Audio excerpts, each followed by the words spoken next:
What's up, everyone? It's Shaletta. I'm here getting a phone for one of my newly minted teenagers with Xfinity Mobile. They've got great options, affordable plans, and solid coverage that works for our whole family. With Xfinity Mobile, my daughter can stay connected with me wherever she goes. And did you know when you sign up, you can get an extra phone line free for a full year? Switch to Xfinity Mobile today for more savings, more smiles, and more ways to stay connected. In Minnesota, we pride ourselves on our nation-leading voter turnout and safe, secure elections. Elections allow us to make our voices heard and stand up for the communities and issues we care about. To exercise your right to vote, first make sure that you are registered to vote. After registering to vote, make a plan to vote on or before Election Day, Tuesday, November 5th, 2024. Learn about how to register to vote, cast your ballot, find your polling place, and more by visiting mnvotes.org.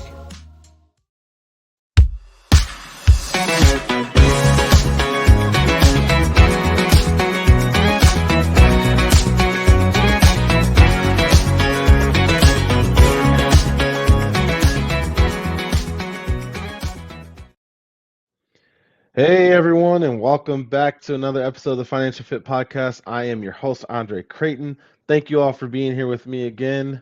We have a very fun topic today. We're going to talk about my mortgage journey. As I mentioned, me and my wife recently put our house on the market, and we found our dream home.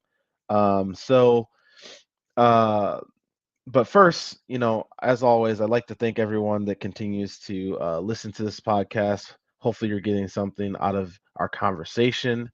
And for those that are new, welcome. I hope that you get something fruitful to help you on your journey to becoming financially fit. So, about a month ago, actually, let me back up. Me and my wife, we have a beautiful home here in Buffalo, Minnesota. It's about an hour outside of the Twin Cities. It's quite different than what I'm used to. I'm a St. Paul native, so I'm a city boy, and I'm out here kind of in the rural country a little bit. And it's been quite an adjustment for me. I think, I went to college in a very small town that was rural in St. Peter. I went to Gustavus, small private school in Minnesota, and I lived there for 4 years, and I thought moving out here um, would be very similar. What I failed to remember though was that when I was down in St. Peter playing football and going to school, I had, on my team over 100 people, and a lot of those were my friends, and I had a lot of people around me to keep me busy and to keep me from thinking about the fact that I was living in a rural town as a city boy. So it's been quite the experience. So, uh, me and my wife, we've been passively in the market for about 2 years. Just kind of looking, seeing, we would need something a little bigger for kind of our family and our family plans. And my wife came across this home in St. Michael, about 20 minutes from uh, Buffalo, but 20 minutes closer to the cities. And it was a lot higher in the price range than we kind of thought we'd be able to afford. And we decided, hey, let's just go take a look and see what the looks like. And, maybe we'll see some things from this house that we want to think about in our next house. And we walked in and we did our tour and we immediately fell in love. We fell in love with the place. We left there and we went to our mortgage advisors or our lender, and we got pre-approved right away. We actually went to about four lenders. Humbly and thankfully, we were approved by all five. We just wanted to be able to have options. We narrowed it down to a couple and found the one that we wanted to work with. We ended up putting down an offer on the home that was actually, so we were approved for what the list price was, but we actually went in about $20,000 less than the list price. And after some negotiations with the seller was paying concessions, so broker to broker for our mortgage, our real estate agents' commission fees. They're paying 2.7%, which is huge. And so essentially, not only did we get $20,000 off the list price, we also saved about $17,000 in um, real estate costs with our real estate agent because the sellers were going to pay that as concessions. So all in all, we saved nearly $40,000 on this deal.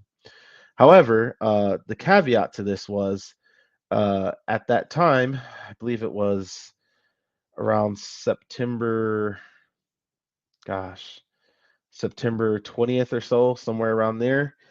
They accepted the offer, but the caveat was that they were downgrading to a different house, a little bit of an older couple, and they needed to close by October 26th. So we had to agree to a pretty tight timeline. We hadn't put our house on the market yet, so it was a Thursday that we put our offer down. The sellers accepted. We had Friday, and then by Monday, we had taken all the pictures at our home and put our house on the market. And the process of selling our home has been absolutely bonkers. Um, we had over 1,500 views on Zillow for our home, over 70 saves as far as people that have hearted our home. And during this process, from now until about last week, we had over 25 private viewings along with 2 open houses. It has been absolutely a lot of work. So the reason why I talk about that is because what they don't always talk about when you're selling a home, me and my wife being a mental health therapist that works completely virtual, and then me being a CFO that also works for now a Louisiana company. I forgot to mention I actually changed my job in the past 2 weeks as well. So a lot of changes happening for me, and now I'm fully remote. I work for a company out of Louisiana, and it's been so challenging because whenever those viewings come in, they just pop up on your phone like, "Hey, you got a video, and this is the time they want to view it." And me and my wife have to uproot our life, get out of the house. And as 2 people working remotely, that was really tough. But then you factor in the fact that we got 2 dogs and we have a 2-year-old, and it's a complete disaster. So we're going down this path of, someone puts in a showing, and now we got to load up the 2 dogs. And thankfully, our some of them came through where our son was at daycare, and we're literally driving around town for 30 to 45 minutes with 2 dogs that have no want for being stuck in a car for 2 hours. Um, Honestly, I'm just so thankful that this didn't occur in November, December, because at zero below, driving around with 2 dogs, that would not be ideal. We did have the ability to just get out and kind of walk them a little bit and get them out of the car, but it has been a very trying process. So fast forward, 25 private viewings later, 2 open houses later, we finally got a couple offers, and we ended up accepting one about a week ago. Now, the thing that's been tough in this process is, for where our home is priced, it does bring a lot of individuals from very varying backgrounds to have opportunity to purchase our home. So we did end up getting someone that's a first-time home buyer, and with that, with the tight timeline of how quickly we need to be able to sell our home in order to be able to get the home that we wanted, we kind of had to make some moves that in other instances, if we had more time, we probably would have more leverage. So we're in a position now, while we made up close to $40,000 on that side of it, we're paying all the closing costs for this individual. um, we're paying concessions for this individual. So net, I think that we're going to come out about $7,000 ahead, but it could have been much more if we would have had more time. um, the other thing that I want to bring up too is, just that inspection period. It was quite interesting inspection period. So what an inspection is whenever you sell a home or you buy in a home, the lenders send out inspectors to be able to inspect the home, make sure that it's up to standard. and kind of point out any things that you should maybe have the seller fix or that maybe you should be thinking about fixing um, during that time. So from the inspection period, you usually have some time to be able to negotiate with the seller or buyer, whichever side you're on, around who's fixing what, and that kind of are those kind of things are leverage points for you. So during our inspection period, came back, we needed to replace our HRV system, which is our air-to-air exchanger ventilation system, and it's not cheap. Um, and that was kind of a contingency in order for us to sell our home to be able to get the home that we love. And as I mentioned, we don't have much leverage because we're on this tight crunch of having to be able to sell our home in order to get this other home. So we're going about this way of getting that fixed. The other thing is the people that are purchasing our home came up over asking to be competitive. So they came up about $11,000 over asking, which was great. However, it brought up concerns around, if there's a gap in the appraisal. So we had our appraisal yesterday. We're waiting on the numbers to come back from an appraisal standpoint. And if there's a gap in the value to what they offered, then we have to go back and negotiate either us or them who's paying that difference. As I mentioned, we don't have a ton of leverage in this situation. However, what I will say is the leverage that we do have is, while this is a dream home for me and my wife, this is a want versus a need. We're perfectly fine in our home. We have a beautiful home.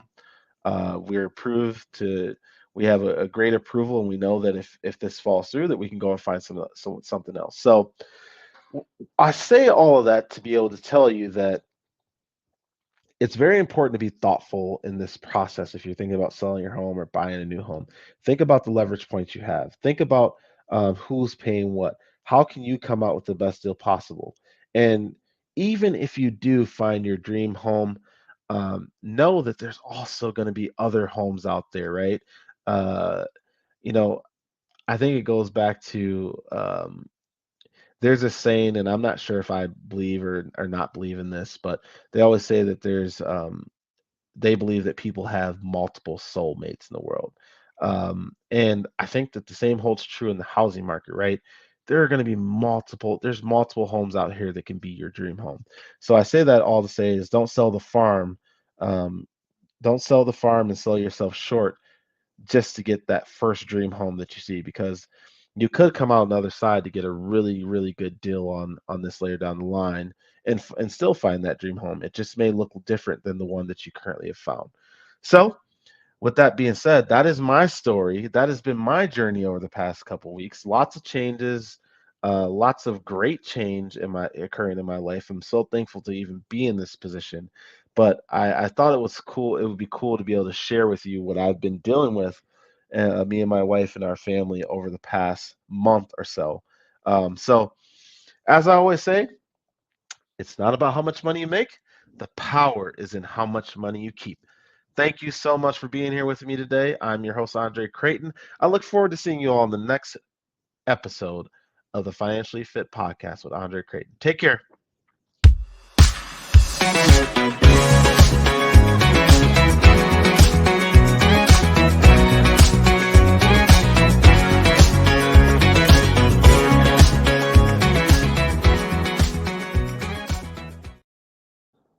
You know Shaletta makes you laugh, but did you know Shaletta Brundage can also make you think and boost your business? Media personality, activist, and comedian Shaletta Brundage founded Shaletta Makes Me Laugh to celebrate and share the best of Black culture. It's a podcasting platform. You can download 10 weekly podcasts hosted by African-American subject experts at ShalettaMakesMeLaugh.com or wherever you find your favorite podcasts. ShalettaMakesMeLaugh.com is also a production house, creating broadcast-quality commercial content. And Shaletta and her team of storytellers create powerful promotional campaigns to get businesses the brand awareness they're looking for. Some of Minnesota's top businesses trust Shaletta, and you can too. Get out the word about your events and products and get in front of communities of color with ShalettaMakesMeLaugh.com. She's got the power to help your business.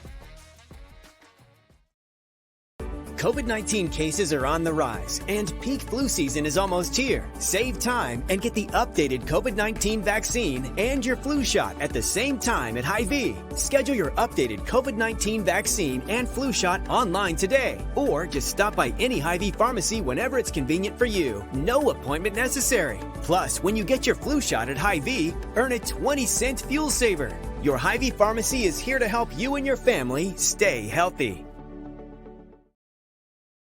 Are you the parent or guardian of an adult with autism? If your loved one has no restrictions or court order, then they are eligible to vote. And you can assist them in many ways. Some citizens with autism don't like unfamiliar places and activities. These voters might prefer to cast their ballot at an early voting center. Leading up to Election Day, these early voting centers are less busy and less likely to require waiting. Early voting centers are open all over Minnesota, and you can vote there right now. Or you can request an absentee ballot to vote by mail. That's right. Eligible voters can cast their ballots without ever leaving home. On Election Day, curbside voting is another option to make voting easy and comfortable. Election judges will bring a ballot directly to the vehicle with the person with a disability. Make a plan to support and assist your loved one with autism this election season, so they can participate and exercise their precious right to vote. You can find out more at mmvotes.gov. That's mmvotes.gov.